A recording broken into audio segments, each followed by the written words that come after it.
हजरात, ब्रिटेन ने भी आखिरकार अमेरिका को जोरदार झटका दिया है। अभी तक यूरोपीय यूनियन, नेटो, जर्मनी, फ्रांस, ये तमाम देश डोनाल्ड ट्रंप के खिलाफ थे, लेकिन ब्रिटेन भड़क गया है। यह रहा सबूत। ब्रिटेन ने कहा कि अगर अमेरिका ने ईरान के इंफ्रास्ट्रक्चर पर, पब्लिक इंफ्रास्ट्रक्चर पर हमला करने के लिए अपने बेस अमेरिका को नहीं देंगे। याद रहे, ब्रिटेन पर ज्यादा मेहरबान होने की जरूरत नहीं है। 36 दिनों से, जब से यह जंग चल रही है, ब्रिटेन ने अपना एयरबेस पूरी तरह से अमेरिका को दिया हुआ है। हर रात, हर दिन, हर दोपहर, हर शाम ब्रिटेन से अमेरिका के परमाणु बॉम्बर उड़ते हैं। तेहरान, इस्फहान, पूरे इलाके पर बमबारी करके ब्रिटेन के बेस पर चले जाते हैं। अब यहां पर इस मुद्दे पर ब्रिटेन ने कहा कि नहीं, पब्लिक इंफ्रास्ट्रक्चर पर हमला ईरान के करोगे आप तो हम अमेरिका को अपने बेस नहीं देंगे। डोनाल्ड ट्रंप को अगर आप देखेंगे तो डोनाल्ड ट्रंप बार बार किलसा हुआ है, हर किसी से, पूरी दुनिया से किलसा हुआ है। जो उसका साथ नहीं दे रहा है उसको उल्टा सीधा बोल रहा है। हजरात, ये पागल गुलाबी सुअर जो है, ये कहता है कि जर्मनी को हमने बनाया। लीजिए, जर्मनी ने जिंदगी भर अमेरिका के चूतड़ चाटे और आज 2 मिनट में ट्रंप ने जलील कर दिया। अब मैं जर्मनी से पूछना चाहता हूं कि क्या पाया आपने? इज्जत आपकी गंदी जगह के बाल जैसी भी नहीं है। आप समझ रहे हो? हां, तो ट्रंप ने कहा कि आज जिसको हमने बनाया जर्मनी को, वो हमसे कह रहा है कि ये हमारी जंग नहीं। उन्होंने कहा कि वो कह रहे हैं कि हम पर भरोसा नहीं, हमला करने से पहले अमेरिका ने हमें बताया नहीं। लेकिन अगर हम हमला करने से पहले मैं उनको बता देता तो वो लीक कर देते। हजरात, आपको बता दूं, ये अपडेट बहुत इंपॉर्टेंट है, शेयर कर दीजिएगा। जरा इस एरिया को देखिए जो आपको एक फोटो के अंदर दिखा रहा हूं मैं। ये सऊदी अरब का जुबैल का इलाका है, ठीक? और इसकी अहमियत समझिए सऊदी अरब के इस इलाके की। सऊदी अरब की 7% जीडीपी इसी इलाके से चलती है। पूरा इंडस्ट्रियल इलाका है जहां पर तेल, गैस, ईंधन बनता है, ठीक है? ईरान की मिसाइल यहां पर आई, सऊदी अरब ने झूठ बोल दिया कि हमने ईरान की मिसाइलों को रोक दिया। अब यहां पर सऊदी अरब फंस गया। कह तो दिया कि हमने ईरान की मिसाइल को रोक दिया, लेकिन खबर यह है कि ईरान की मिसाइल यहां गिरी है, जिसकी वजह से आग लग गई है। अब मेरा अपडेट जब तक आपको मिल रहा है तब तक सऊदी अरब ने भी कुछ कहा नहीं है, लेकिन एक्सपर्ट के मुताबिक सऊदी अरब ईरान पर बुरी तरह से भड़केगा, क्योंकि देश की 7% जीडीपी एकदम से ईरान, सऊदी की अगर हिला दे तो सऊदी की फट के 4 होनी है। मेरे दोस्तों, जो सऊदी ये कह रहा है कई दिन से कि ईरान की मिसाइल, ईरान के ड्रोन हम रोक दे रहे हैं, और अपने लोगों को धमकाकर, जेल में डालकर, उनको डिपोर्ट की धमकी देकर उनके वीडियो को ब्लॉक करवा रहा है और कह रहा है कि वीडियो मत बनाओ। इन तमाम चीजों के बावजूद सऊदी अरब में ईरान के हमले हुए हैं उन जगहों पर जहां अमेरिका की कंपनियां हैं और अमेरिका की ऑयल रिफाइनरीज हैं, जो सऊदी अरब के साथ मिलकर बनाई गई हैं, और अमेरिका के बेस भी। आइए अब सऊदी अरब पर हमले का वीडियो दिखा देता हूं आपको, सबूत। मैंने और नहीं लगा कितने उसे जाते लगा है।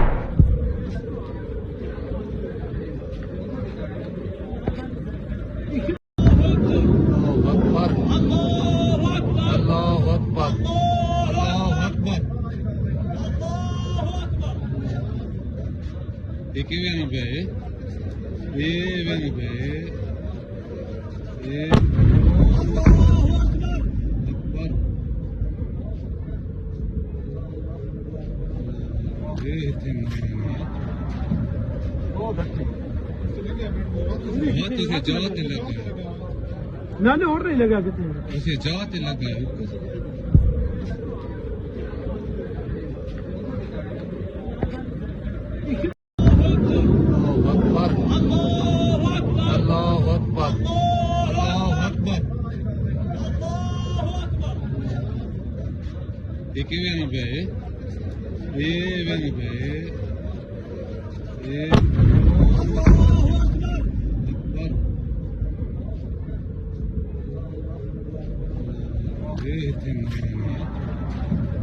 हाथ से जात लगा मैंने और नहीं लगा कितने उसे जात लगा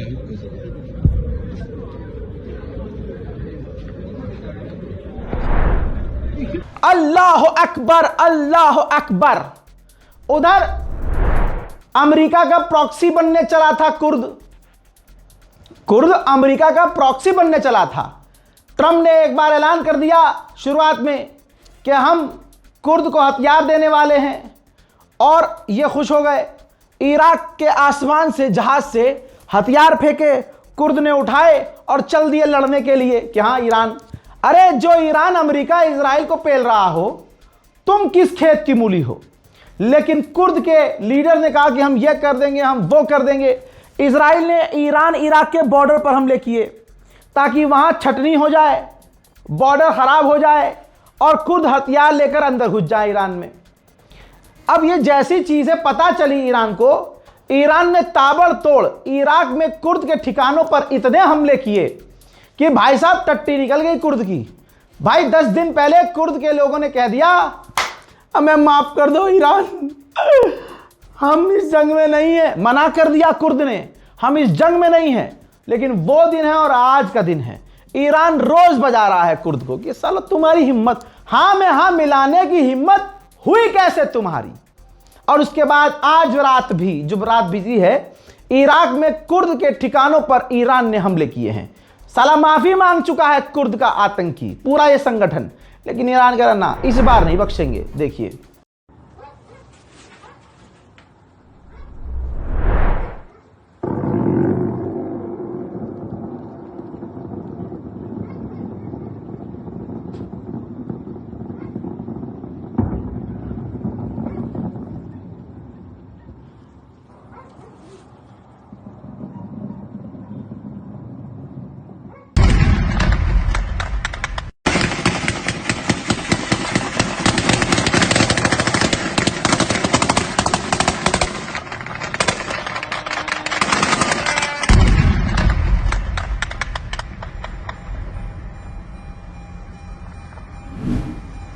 अमेरिकी ऑफिशियल ने कहा कि डोनाल्ड ट्रंप का जो प्रपोजल है और ईरान का जो प्रपोजल है वो दोनों एक दूसरे से काफी अलग है, इसलिए हमें नहीं लगता कि यह डील हो पाएगी।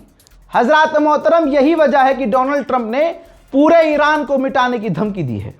हजरात, बड़ी इज्जत, मोहब्बत और प्यार से ईरान के विदेश मंत्री ने तमाम अरब देशों से कहा है, तमाम अरब देशों से, कि अगर हमारे पब्लिक इंफ्रास्ट्रक्चर पर, हमारे बिजली घरों पर हमला हुआ तो माजरत के साथ आपसे ये कहना चाहते हैं कि हम पूरे गल्फ में अंधेरा कर देंगे।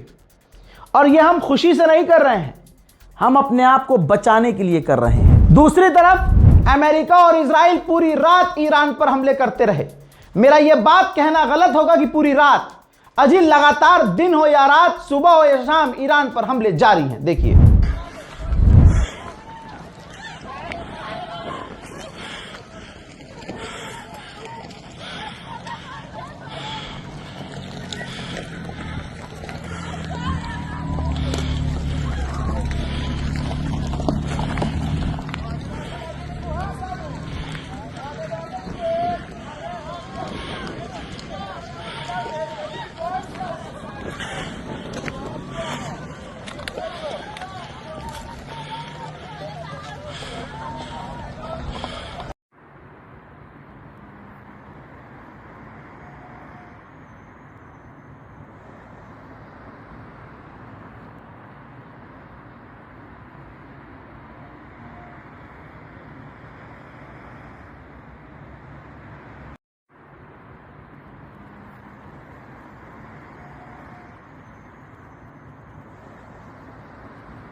वहीं अमेरिका ने अपनी और आर्टिलरी बटालियन भेज दी है ईरान की तरफ, मिडिल ईस्ट की तरफ, क्योंकि मिडिल ईस्ट में उसकी आर्मी, उसके डिफेंस, उसके तोपें खत्म हो रही हैं। अमेरिका का डूम्सडे जहाज, मैं आपको क्लियर कर देता हूं, ये डूम्सडे जहाज आप देख लीजिए, ये बड़े देश इस्तेमाल तब करते हैं जब किसी देश पर हमला करना होता है, तो देश का प्रधानमंत्री हो, राष्ट्रपति हो, रक्षा मंत्री हो, वो इसके अंदर बैठते हैं और ये जहाज उड़ जाता है।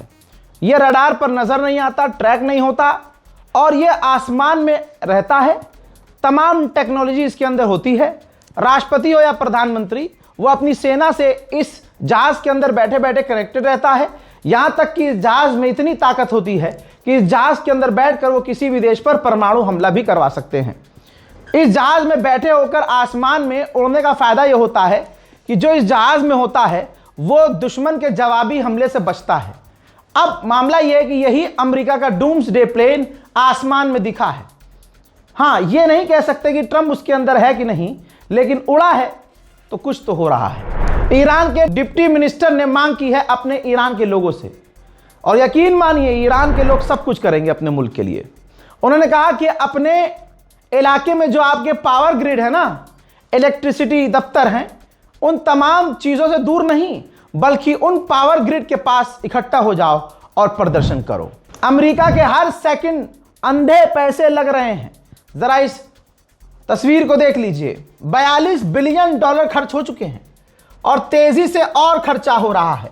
37 दिन 16 घंटा 25 मिनट और 41 सेकंड हो चुके हैं। हजरात, उन नकली सुन्नियों को आप देख रहे होंगे जो अरब की मोहब्बत में, बिन सलमान की मोहब्बत में, या यूं कहें शिया समुदाय से नफरत करने में इतने कुत्ते की नस्ल, गंदी जात की औलाद बन चुके हैं कि भाई वो बस कुछ भी शिया के खिलाफ बोल रहे हैं, खामनाई के खिलाफ बोल रहे हैं।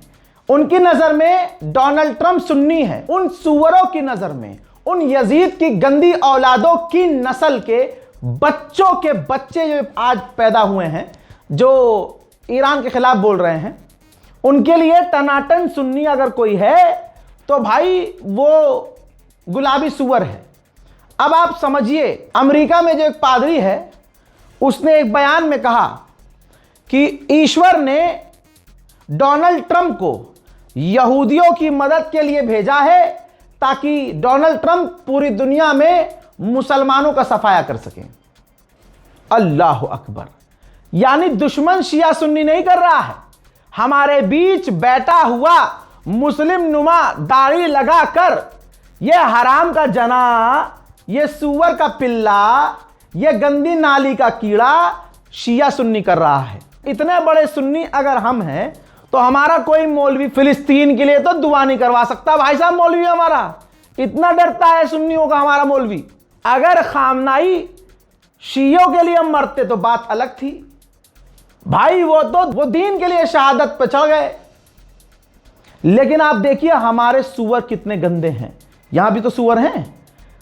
अब आप वो वीडियो देखिए जिसमें वो पादरी ये बात कह रहा है कि डोनाल्ड ट्रंप को भगवान ने, ईश्वर ने भेजा है मुसलमानों का सफाया करने के लिए। Persians, the Iranians, were wanting to kill every Jew, woman, child, and do it all in one day. But you raised up Esther to save the Jewish people. Father, we thank you. Today, the Iranians, the wicked regime of this government, wants to kill every Jew and destroy them with an atomic fire. But you have raised up President Trump. You've raised him up for such a time as this. And Father, we pray that you'll give him victory. Father, we pray for our military that you'd watch over, protect them. Father, we pray for the people of Iran who want freedom to be set free from these Islamic lunatics. Father, we thank you for your Son, Jesus Christ, who came to this earth to take our sins, that he died and... अल्लाह अकबर। इसके बाद भी अगर कोई बैठकर शिया हो या सुन्नी अगर वो नफरत फैला रहा हो, ला इलाहा इल्लल्लाह मुहम्मदुर रसूलुल्लाह, अल्लाह अकबर, इनके अलावा अशहदु अल्ला इलाहा इल्लल्लाह के अलावा कोई तीसरी चौथी बात कर रहा हो, फितना फैला रहा हो, तो समझ जाना कि इसकी अम्मा गलत थी, इस बेचारे की गलती नहीं है। मिक्सचर जो मोहल्ले का स्पम मिला मोहल्ले का कई लोगों का स्पर्म मिलकर एक शैतानी स्पर्म बना और वो उसकी अम्मा की पेट पे टिका और एक गंदी सी चीज पैदा हुई। ये गंदी सी चीज वही है जो आज शिया सुन्नी बीच में कर रहा है, शियों को गाली बक रहा है, जबकि शिया ही सबसे ज्यादा शहादत दे रहे हैं। हम लेकिन फिर भी शियों को बुरा कह रहे हैं। आज पूरी दुनिया के मुसलमानों को एक होने की जरूरत है। भारत के अंदर मोदी सरकार सामने जब मुसलमान दिखते हैं तो मुसलमान की नजर से देखती है और सबके साथ नाइंसाफी ईमानदारी से करती है। सब पेले जाएंगे, एक साथ पेले जाएंगे और सबको पीटा जाता है। मोदी सरकार ने ये तुम्हें सिखाया। अब दुनिया में देखिए, दुनिया में भी इंटरनेशनल लेवल पर मुसलमान को मुसलमान माना जाता है, लेकिन अफसोस मुसलमान को दूसरे मुसलमान को काफिर बोलता है। क्यों? कि वो नमाज ऐसे पढ़ते हैं, हम ऐसे पढ़ते हैं, वो वजू ऐसे करते हैं, हम वजू ऐसे करते हैं। अरे ये तो घर के अंदर की बात हो गई ना, ये घर के अंदर की बात हो गई। बाहर दुश्मन यही तो तोड़ रहा है, ऐसे ही तो हमें तोड़ रहा है। बहरहाल मुझे समझाने की जरूरत नहीं है, इंटरनेट का जमाना है। हम सुन्नियों में सिर्फ मैं अकेला ऐसा नहीं हूं, बहुत सारे ऐसे शेर हैं जो जवाब दे रहे हैं। अगर अहले बैत से, करबला से, हजरत अली से मोहब्बत करना शियत कहलाती है तो फिर पूरी दुनिया के मुसलमानों को शिया होना चाहिए। ठीक, क्योंकि एक एग्जाम्पल ईरान देख लो, अकेला वाहिद शैतान से लड़ रहा है। और तुम क्या हो?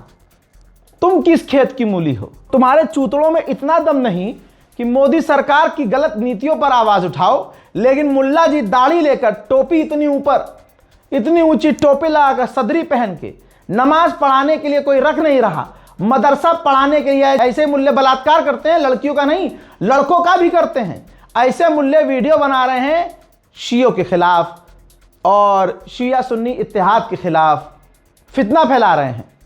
अबे भैया, ऐसे लोगों को तो कौम के शेरों को पकड़ना चाहिए, दाढ़ी पकड़कर मुंह लाल करना चाहिए कि तेरी इतनी औकात। जब कौम को जरूरत है एकता की, यकजहती की, तो तू तोड़ रहा है पेड़ ही पेड़।